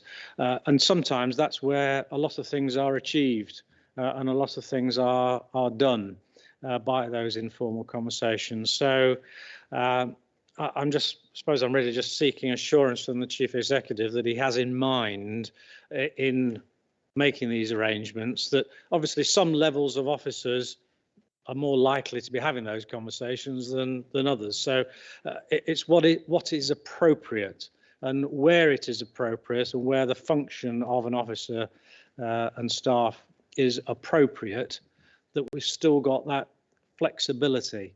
So I suppose that's all I'm really just emphasising, that we need to be flexible and need to be able to constantly review and change to make sure that we are keeping effective as well as changing. Very fair points, Neil. I think we have an opportunity to improve services and to improve work-life balance, but there are also risks that come with it in terms of managing people, progressing people through the organisation, and as you say, those conversations. We've discussed that at some length, Marge. I don't know if you want to pick up on some of that. Yeah, so I suppose the first point I'd make, just to pick up on some of the points made earlier, is the principle that we've adopted of a key principle of this is about the health, safety and well-being of staff, of councillors, of partners and other people using our buildings. So I just want to reiterate that. In terms of the point you were making about it's not one size fits all and we need to have a flexible approach, how we're going to implement this, because this is a high level strategy, I think, as the leader has already referred to. How we're going to implement this is by individual conversations between managers and staff. And at the extended leadership team yesterday, Anthony was very clear with the managers who attended his expectation that they would have had the first of those conversations by the end of August. We've produced tools, guidance, tips, training, got a smarter working hub, a working from home hub, masses of material to help managers, a checklist to record and take through the steps of that conversation. But the other point I would add, which speaks to your second point, I think, Councillor Clark, is about, I don't think that's a one and done. I think that's an expectation, that's an ongoing dialogue between staff and managers. And we're revising the EPDR process to capture that so that that happens, but then so we get feedback from staff, because that's how we're going to constantly keep this under review, by involving staff, seeking their views, getting their feedback.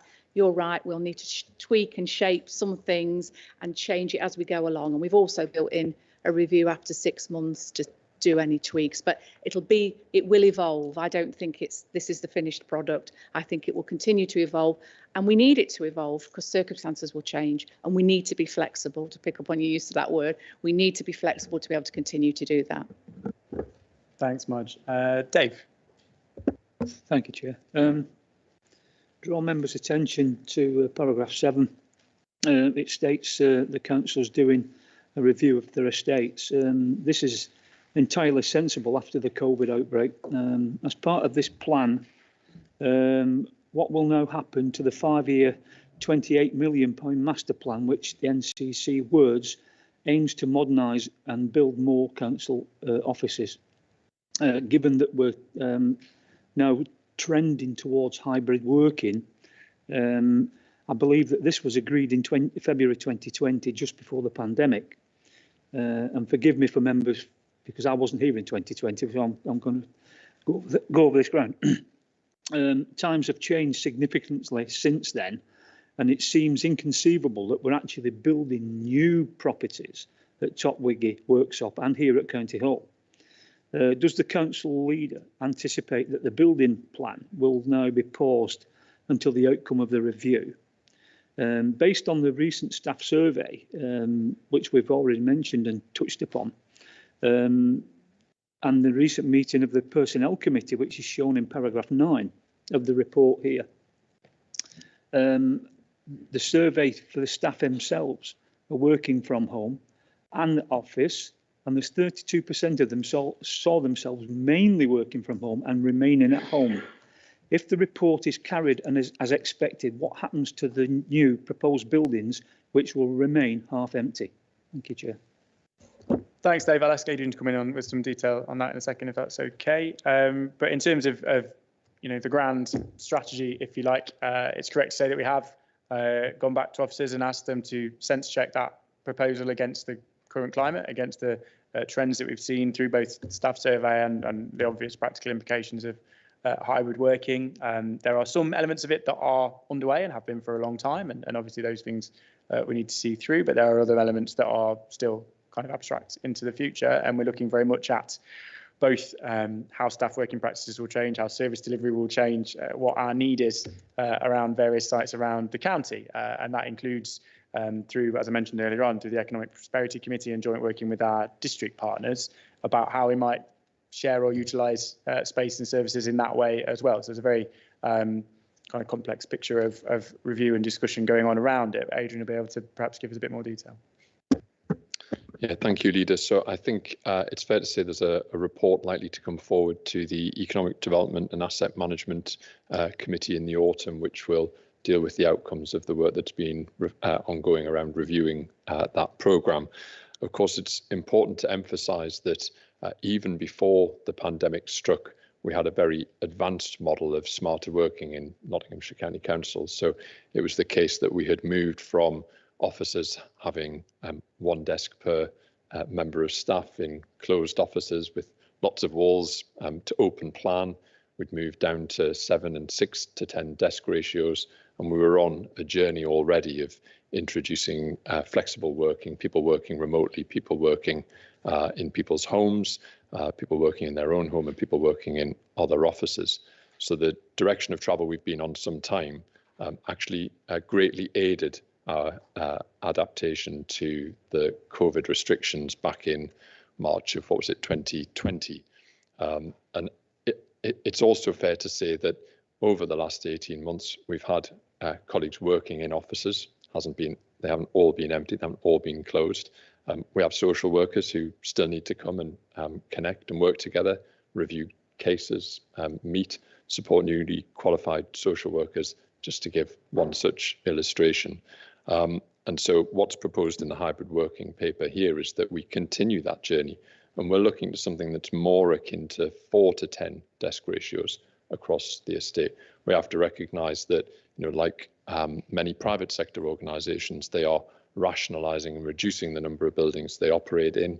But that's not to say that they're completely moving and leaving every office that they have. I'd expect a similar trajectory for us as a county council. So we'll be continuing to work with the administration to review what that means in terms of the principles that were locked in as a policy within the Investing in NOTs programme, to apply the learning that we've generated over the last 18 months and to respond to this new hybrid working policy, and then ultimately to make sure we've got a fit for purpose office estate that balances the longevity that we need, sustainability, releasing land and property for economic development, and also making sure that we've got a modern office space that can implement a hybrid working policy as is set out here. And I expect under Councillor Girling's leadership in the autumn, we'll bring proposals forward for a reviewed programme. Thanks, Adrian. It's a fair point to say that the Investing in Nottinghamshire as it stands, but whatever outcome we come to is as much about the having the right space and the right quality of space as it is about the amount of space also. So there is some investment that we need to do, but we'll look at that in a huge amount of detail. I'm coming to you next. Anyway, Keith. Yeah, thank you, Chairman. I think just to reassure colleagues, this is on our radar anyway. So it's not something that you've brought up that, oh, crikey, we never thought of that. It's definitely there, and we are rationalising the estate. Some of it will happen organically, and some of it will happen when we see the actual impact of this smart way of working. So I welcome this report. I think there's some really interesting things in here. I do have some concerns. I think Councillor Clark's absolutely right about corridor conversations, and it's also correct as well about the fact we have relationships that we build with members and also officers. And I think if you're not careful, you can lose that if everything's remote. And I think it's really important that we have that interaction, because you have a different conversation when it's in person, when you can see the whites of somebody's eyes, and you get the facial reactions better from what you're saying to them. So I think I'd be worried about going completely so that it's hybrid and things like that. I also have then concerns about confidentiality. So when we're dealing with confidential items in this chamber, then the mics are switched off, the streaming stopped, and we can talk about the confidential item. I witnessed in a finance and major contracts meeting, when we was talking about a confidential item, a councillor was talking to somebody in his office. So clearly it wasn't being confidential. So I have concerns about that. And I also have concerns about the connectivity. Yeah, we've got people that live in quite remote places in this county, and connectivity isn't always the best. In fact, I've had to bomb out of a meeting because, and I'm in a good area, but sometimes it fails, and that concerns me as well. So there's sorts of things like that really we've got to sort of be aware of and make sure, and I'm sure we're aware of it anyway. And I think also we've got to, in terms of councillors and staff, is got to make sure if they are working from home that the workstation that they've got is both acceptable and appropriate. And what I mean by that is if they're sat at a kitchen table for hours on end, we're likely then a few years down the line to be getting claims against us for bad backs and things like that because we've not they've not been working from appropriate places like that. So I think there's a lot of work to do in terms of that. And you know, it also concerns me then about the fact that are we double buying everything? So if they're going to work sometimes from here and sometimes from home, you know, that if we're not careful, that can mean we're buying 2 desks, 2 chairs, 2 everything, and that's a massive expense to this council. And I think we need to have a clear understanding of how we're going to move forward on that.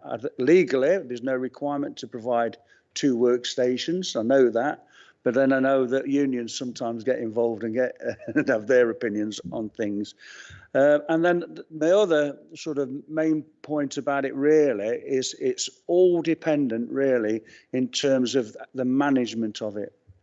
You know, I work for a legal company and the productivity in that company has gone up quite substantially over the COVID, working remotely and then working from home. So, but it's because it's monitored, it's managed, and it's measured. And I think if we get that right as a council, we'll get some good results from our staff. They'll feel valued. They'll feel like they're producing well for us as well, because all staff want to be able to do that. I know all councillors want to work well for their constituents. So as long as we get our act together in all that, I think this is a really good opportunity. But I do have concerns about it, you know, members not being in a meeting and being accountable in a meeting sometimes. We need to look at that. Thank you. Thanks, Keith, and all very fair points. I think it's an odd scenario when you find, I think Matt back in the corner there and I had a conversation yesterday, and we were talking about various things in all sorts of forums for probably nearly a year. And yesterday was the first time we actually met, which is a very odd situation to be in and probably not a healthy one. I don't know, Margie, probably in the best place to pick up on a lot of that. Yeah, so your point about productivity actually I think is interesting because staff tell us they're more productive and we've seen a reduction in sickness absence while people have been working from home. I absolutely agree with you about managers. I too think managers are the key.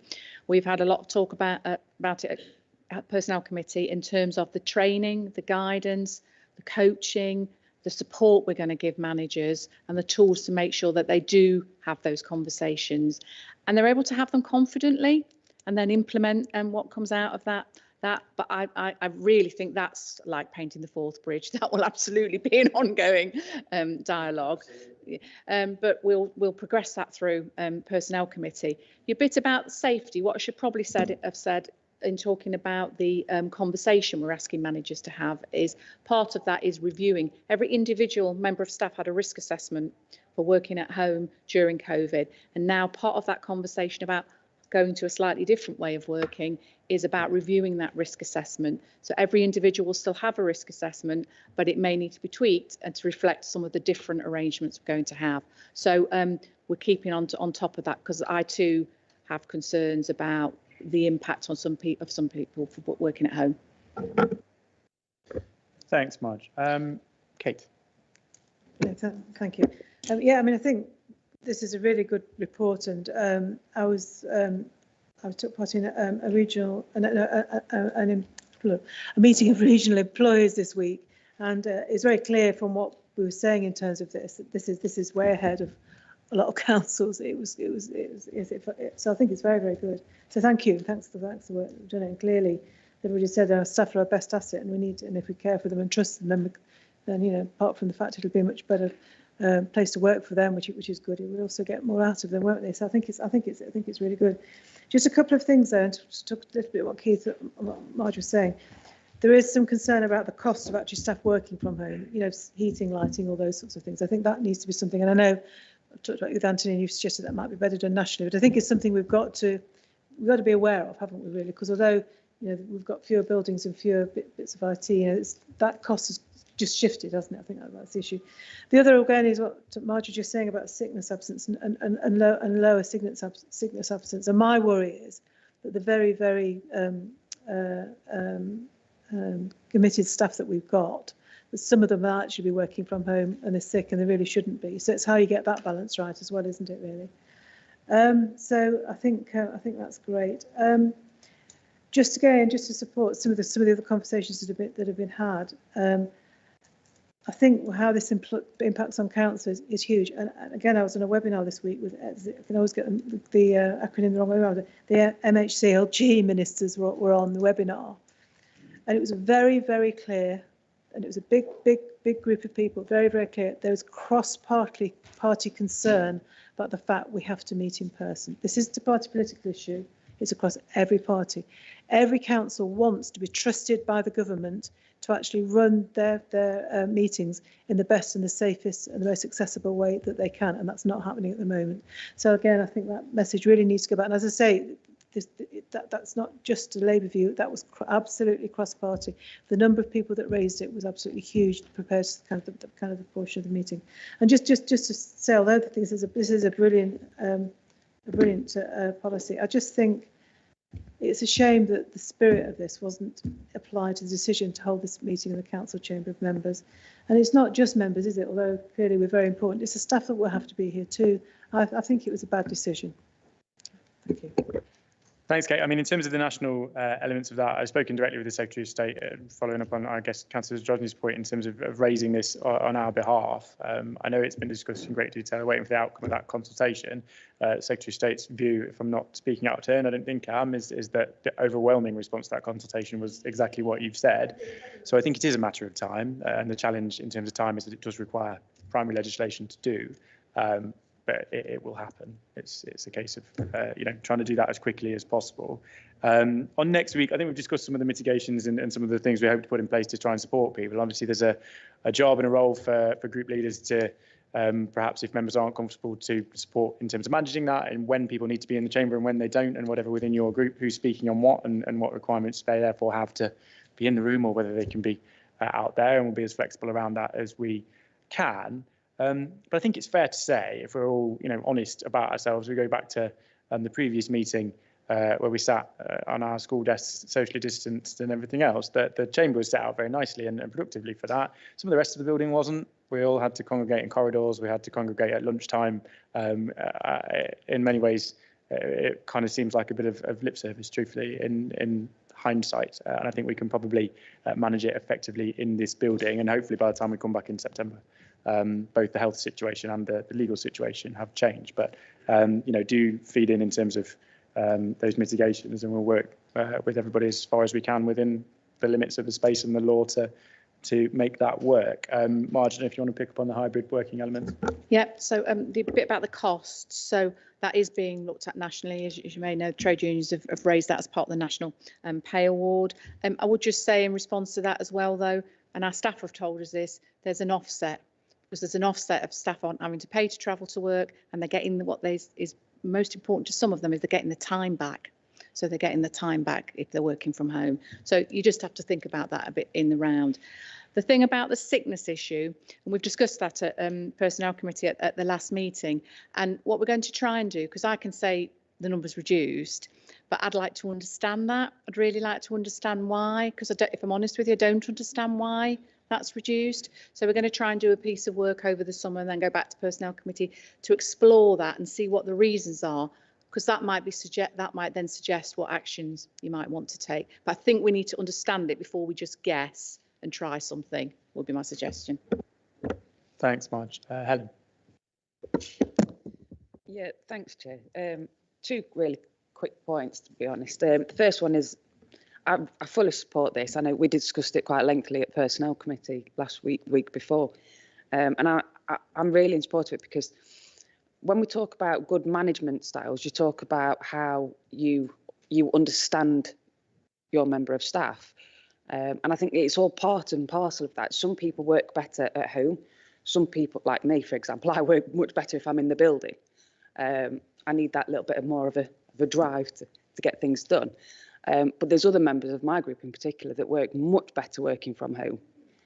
So you need to take that on board when you are looking at things, and that's what we discussed in personnel last week. But the other point that I just wanted to come on to was a bit onto the finances, just slightly. But this report makes the point that staff working from home have saved the council 1.6 million, as outlined in paragraph 5. But further to this, it states that 2021, the reduced carbon emissions were 1,000 tonnes. I am interested to know the details of how that's been calculated and how we can build on this financial and environmental benefits into future working. Thanks, Helen. I'd be interested to know which members of your group you would rather stayed at home. We'll maybe have that conversation later. In terms of the calculations there, Adrian, I don't know if you're best placed to. Yeah, so it's a simple carbon formula for miles travelled average times formula equals carbon savings. And I think, again, it's fair to stress that that's not because no members of staff in the county council drove at all last year, because, again, people who go out and deliver services in people's homes and across the county still travelled, still claimed. So I think our goal is to try and make as much of that sustainable and embedded and kind of systematic, recognising there may be more miles, but I would doubt we'll ever return to that level of mileage across the county. So we need to sustain it.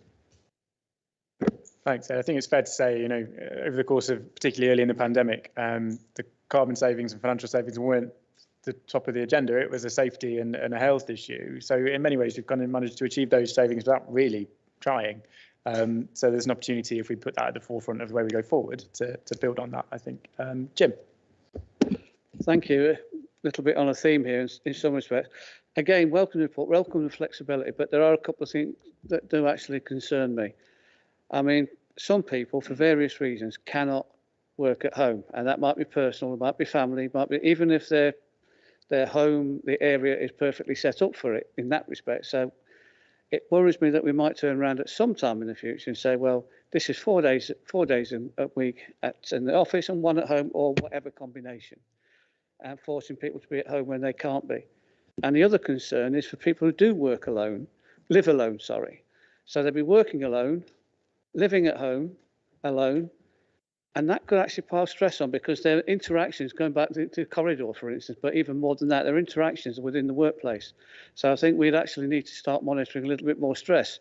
They may come to work online and seem all right, and their productivity go down for that reason rather than anything else, that they're starting to get stressed. So I think there's a degree of monitoring that when it does come in, not just of actually how the work itself is working, but how the staff are actually coping with their health. So that's it. They'll actually support it, but there are some things we actually need to monitor a bit more closely. Thanks, Jim. I think it's fair to say, I mean, that's a national and international challenge, isn't it, in terms of managing this new way of working. But again, something we've discussed at length in the background, Marjorie.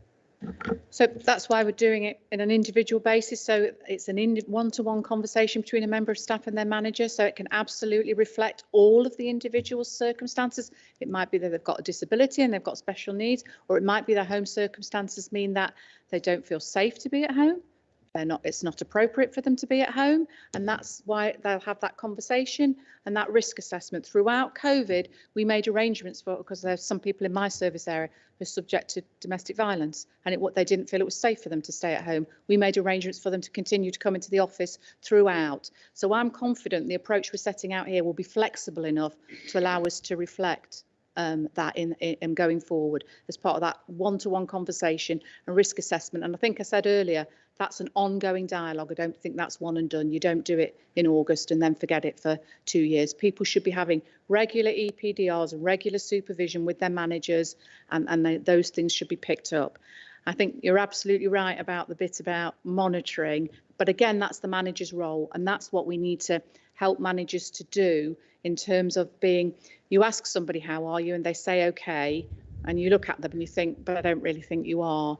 And helping getting managers to be confident and skillful enough to have that conversation and get underneath that a little bit and see how people really are, and then agree what they're going to do to support them. Thanks, Marge. Glyn. Thank you, Chairman. Actually, Jim himself mentioned the points about social interaction and lone working and people who are on their own, etc., etc. But I think one of the key points that you mentioned is the EDDPRs, and I know that when we looked at that in previous times, the number that have not been done and not completed, and that has been a right through, and has been a real problem that we've not carried them out, because it's always been, well, I've got this to do and I can see you another day, and it doesn't get done. And I think that is what you say there is crucial to making the whole of this work. It's the smarter working is the way that we're going. It doesn't matter, we're attached to this machine now more than any, or your phone more than anything, and it is the way that we do business, and we've got to accommodate that, there's no doubt. But I think that the issue for me is that clear understanding of people's difficulties, their needs, but also people who excel at it, who can actually, we can use them as learning points and pass their knowledge on to other people as well. So it is there, but that, for me, that's key. I feel awful because what we've done as members is we've gone on to the back, or stuck on the back of the smarter working, the issue around this council chamber. And in reality, we ought to have had a similar report that came, for me anyway, that talked about how we were doing, so we could have that debate up front.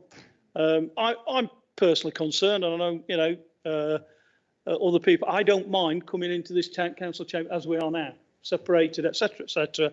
I feel comfortable, and not for me personally in some respects, but more because of what I do, caring for my mum and other issues. So, from that point of view, I feel better like this. And one of the things I want to know is, are the committee meetings next week going to be held in this similar format, or are you going to back to crowding us together? I mean, I know how difficult it is when we've had full council. There's no room here. You can't. We struggle even getting the chairs in and out when you've been sat on here, and your members will find it even worse. Now the numbers that you've got. At least before, to be honest, there was a bit more space for you. Now you're going to be so crowded, you will not be able to get anything between the chairs. That's how bad it is. So, and that concerns me, and I've said I'm not coming. If that's how it's going to be, I am not coming. And I know I saw some faces, when you raised an issue, some people, as if to say, and that's what's happening outside. That's where, we've got people who are being challenging assistants when they've said to them, why haven't you got a mask on? Well, and going off at it. So I would hope we're going to be a bit more grown up about it and accept that there are some people who've got difficult because of other reasons. So for me, as I say, next week, I hope that the committees remain as we are now. It does cause an inconvenience because previously, when you were sat at side and you wanted to talk to a colleague about a particular issue, you could do, but we have to pass paper or do a bit of emailing to each other and whatever, and get by in that way. But that's how I feel, and I'm sure that would help some of the members that Councillor Zadrozny has been talking about who want to come to the chamber. But particularly they'd be able to play that role at committee meetings if it was kept in this manner. It is a difficulty with the full council. Yes, this building's, in reality, it's grown out its purpose. I keep saying again, we haven't even got electrical points where you can charge your computer when you come in here. But I just think we really seriously need to look at it. And I know some people have used, and I can't believe that they've used the cost as a reason for not doing it. It's cost a lot. Well, you weren't saying when we're at £58,000 last year by not holding meetings at all. It isn't about cost, is it? It's about protecting individuals, and whether it is or whether it will be or not. In the next few weeks, we will know, if it's going to get worse, and the predictions are it possibly will, and we don't know what the scale of that will be. And as I say, I've got that real concern, and I think we could have had a better and more mature debate about it. Look, I mean, we've covered this several times. I think, my view, my understanding of what next week will be like, and it is incumbent on all members and all groups to make this the case, because, it's about how we all manage ourselves and how we all manage individual groups, is not that we're necessarily all going to be sat shoulder to shoulder for 8 hours, because there is no requirement for every member to be in the room at the same time. There is no, we're going to make extra space available. We're going to provide mitigations around testing, around masks. And there are similar risks, as I've touched upon, for any venue that we go to from that perspective. I know, as I say, we sat distanced in the chamber at the conference centre, but not in other parts of the building. All of this is a balance and a risk management exercise. I also feel it's incumbent upon us to some extent to kind of lead the way when government is standing there and saying, look, life must go on, whilst recognising all those individual risks and circumstances. So look, there are those risk assessments. There is that analysis that's been done. There is a lot of conversation that's happened around this, and all those views have been taken on board. I'm sure Anthony's happy to share those risk assessments and things with members. And is there anything else you want to add to that, Anthony? But rest assured, there has been a conversation and a debate around the pros and cons of all of it, and it's not just been a case of this is what we're doing, so that's that.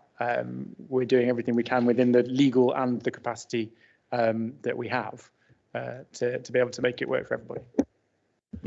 Only to reinforce those points and just double check with Marge, but I think it's our intention to share the risk assessment of the chamber when we write to members with the details for next week's meeting. And again, I appreciate, Glenn, that doesn't answer your substantive point, but what we can do is provide the detail of the process that we've been through, and that has led us to the conclusion that we can hold the meeting next week.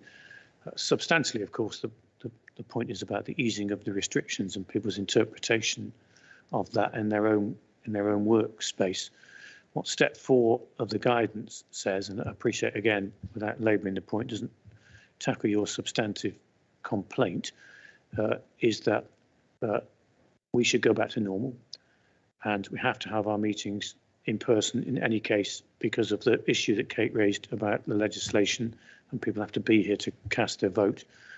And the guidance is limited in the sense that it really says encourage wearing of face masks in crowded spaces. And of course, the council chamber, if everybody is in it, is the very definition of a crowded space. So we'll look at the ventilation, we'll look at the overflow spaces, we'll encourage members to wear masks, encourage them to have a test before they come.